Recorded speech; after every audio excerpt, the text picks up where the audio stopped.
December 15th, 1967. Rush hour traffic sits motionless across the Silver Bridge at Point Pleasant, West Virginia. Inside eyebar 330, a single link in the bridge's non-redundant suspension chain, a crack roughly 1/10 of an inch deep, has been growing for years through stress corrosion. When it fractures, there is no alternate load path. The entire span drops into the Ohio River in under a minute, killing 46 people. The traffic jam didn't cause the collapse, but what it revealed about this structure, and thousands like it, is something engineers have worried about ever since. U.S. Route 35 connected Point Pleasant, West Virginia and Gallipolis, Ohio over the Ohio River. On December 15, 1967, during the evening rush hour, holiday shoppers and commuters packed the two-lane Silver Bridge. The traffic ground to a complete halt, leaving vehicles idling bumper to bumper across the entire span. The bridge had opened in 1928, designed under the assumptions of the Model T era. By 1967, typical passenger cars weighed far more, and heavy commercial semi-trucks frequently crossed the river. This stationary queue concentrated a massive modern weight onto the bridge deck simultaneously, representing the maximum static live load the structure had ever experienced. At joint C13N on the north suspension chain, eyebar 330 was failing. Inside the pin connection, where visual inspection was physically impossible, a microscopic defect measuring approximately 1/10 of an inch in depth had slowly grown over 39 years. This flaw, originating from a tiny corrosion pit, developed through stress, corrosion cracking, and corrosion fatigue. The eyebars were fabricated from high-strength, heat-treated carbon steel, which was highly susceptible to brittle cleavage under high tension.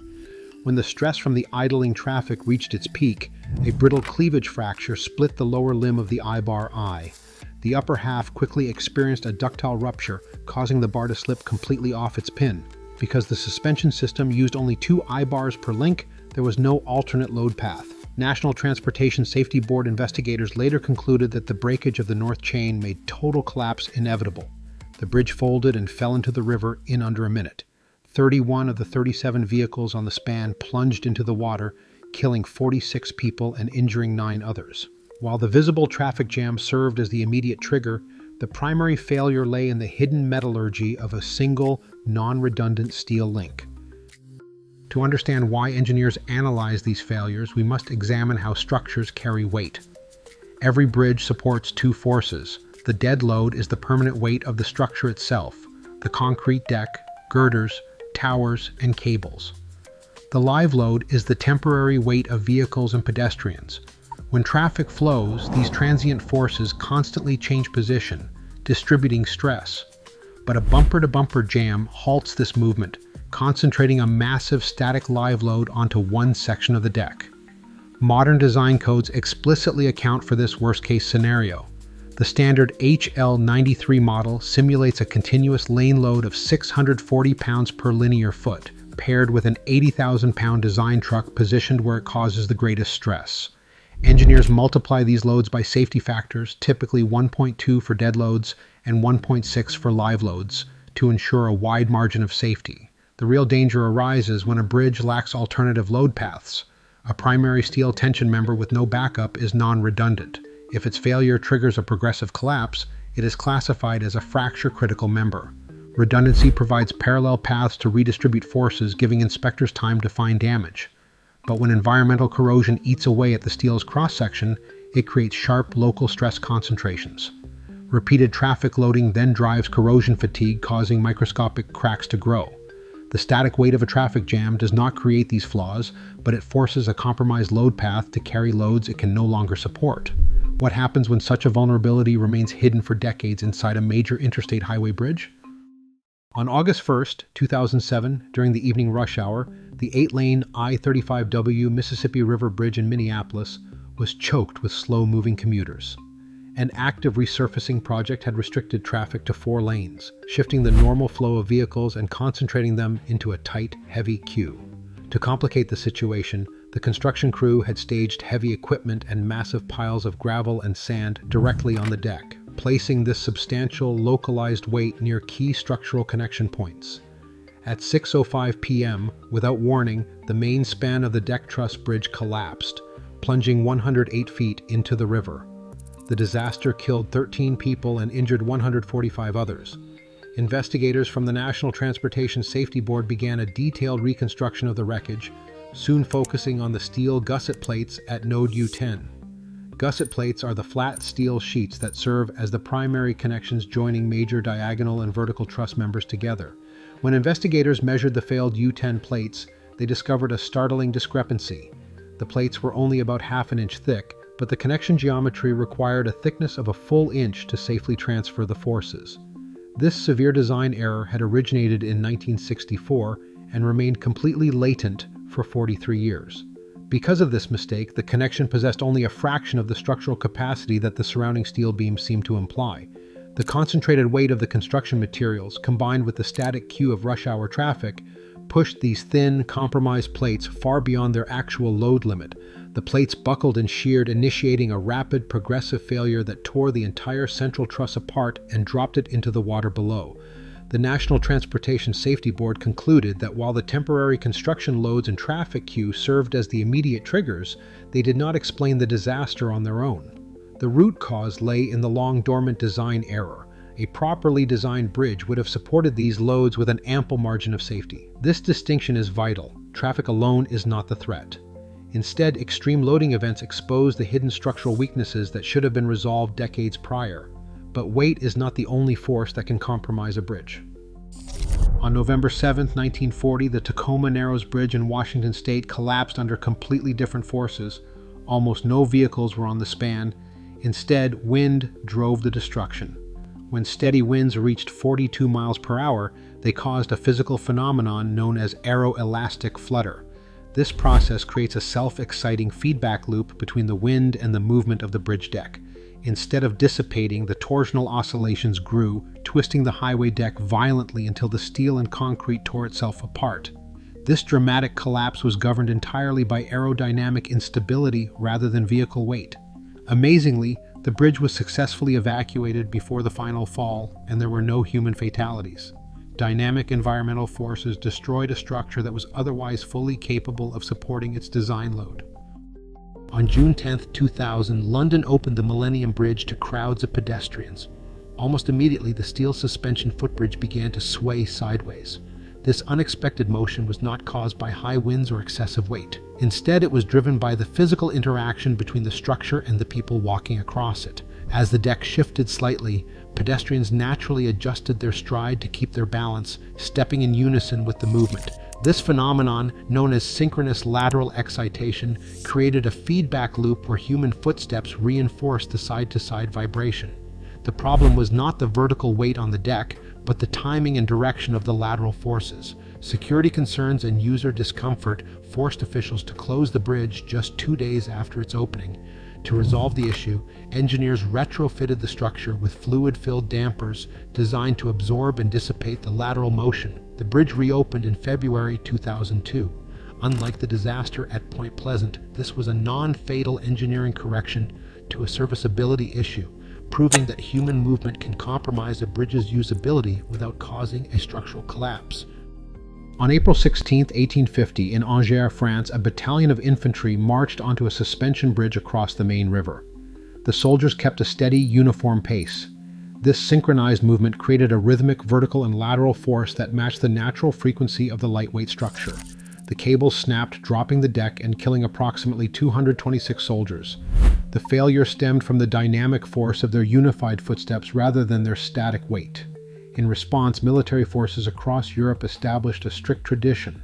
Columns of troops must break step when crossing any span. While this tragedy prompted a practical solution to synchronize dynamic loads, structural decay presented a different public safety threat on other crossings.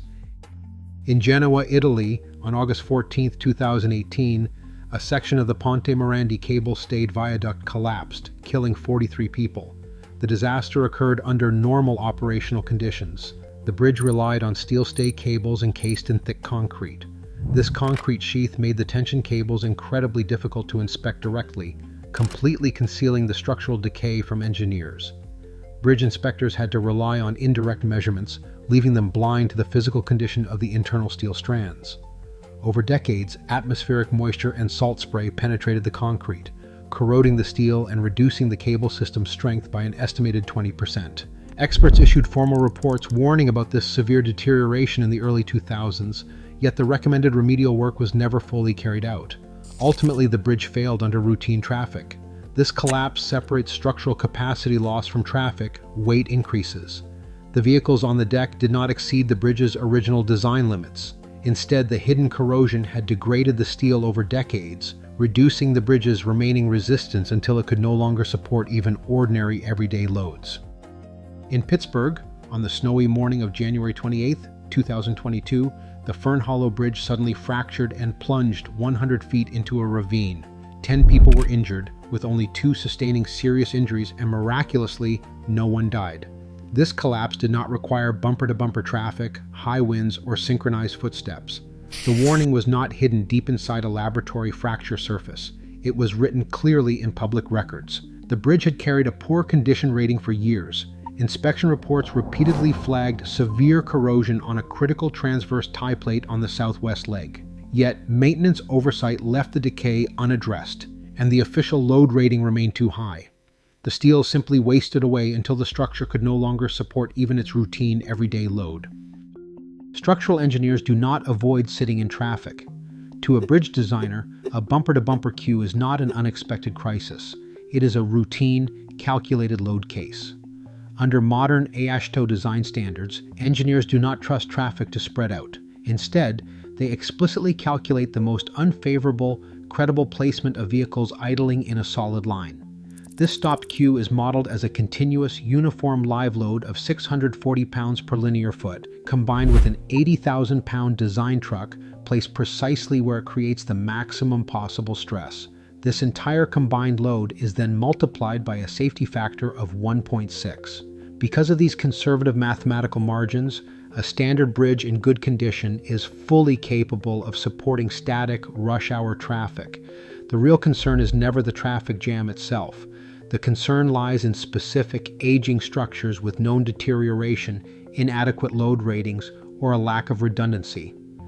Bridge-specific restrictions or lane closures are safety measures for compromised pathways, not indicators of a universal flaw in bridges as a class. For a healthy, well-maintained structure, a stopped queue is just another day at work, carrying a load it was built to handle from the very beginning. The American bridge inventory numbers in the hundreds of thousands, with over 617,000 crossings in active service today. On average, these structures are 47 years old, rapidly approaching or exceeding the 50-year service life for which they were originally designed. Tens of thousands of these spans currently carry a poor condition rating. Rather than proving an imminent collapse, a poor rating signals advanced deterioration and significantly reduced structural margins. Protecting the public across this aging network relies on strict regulations. In 1971, as a direct legislative response to the Silver Bridge disaster, Congress established the National Bridge Inspection Standards. Under these rules, the Federal Highway Administration and local agencies use consistent inspection intervals, load ratings, and reporting systems to identify structural risks. Non-redundant steel tension members receive mandatory, hands-on examinations because a single missed defect in these fracture-critical components can have disproportionate consequences. Modern inspectors increasingly employ advanced technologies, including drones, specialized sensors, and LiDAR, to find flaws hidden from the human eye. Yet these high-tech tools are only as effective as the civic action they prompt. Even the strongest engineering design rules cannot protect the public when critical condition data are missed, misunderstood, or left unresolved by the authorities responsible for maintenance and repair. A traffic jam on a healthy bridge is simply a routine, calculated state of rest. The real hazard lies in the gap between a bridge's design capacity and its actual degraded state. When a bumper-to-bumper queue stalls on a span, it merely delivers the final demand. If that span is plagued by neglected decay, design errors, or a total lack of structural redundancy, the load triggers a catastrophic failure instead of a routine commute. Motorists cannot crawl beneath the deck to inspect eyebars or measure the thickness of corroding steel plates. That duty belongs entirely to the designers, owners, and inspectors who manage these lifelines. A traffic jam does not destroy a sound bridge. Instead, it exposes the hidden vulnerabilities that the inspection system should have caught first. Today, tens of thousands of bridges remain in poor condition, carrying millions of unsuspecting commuters daily. The ultimate danger isn't the traffic queue itself, but our willingness to ignore the decay hidden beneath the deck. True safety relies on demanding that inspection data triggers immediate action before the next load exposes our neglect. Join the conversation in the comments below.